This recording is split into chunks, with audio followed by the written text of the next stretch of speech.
இரு ஜோதி கையை எடுத்துரு, பைய எடு, கையெடு, கையை எடுத்துரு, கையை எடுத்துரு. சரி சரி. என்னதான் சொல்றாங்க?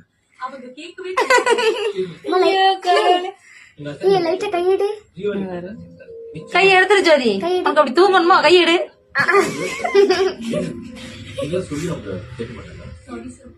குடு குடு குடு. ஐயோ அறிவு. கைய எடுக்கிறியம்மா? அதான் கடிக்குது.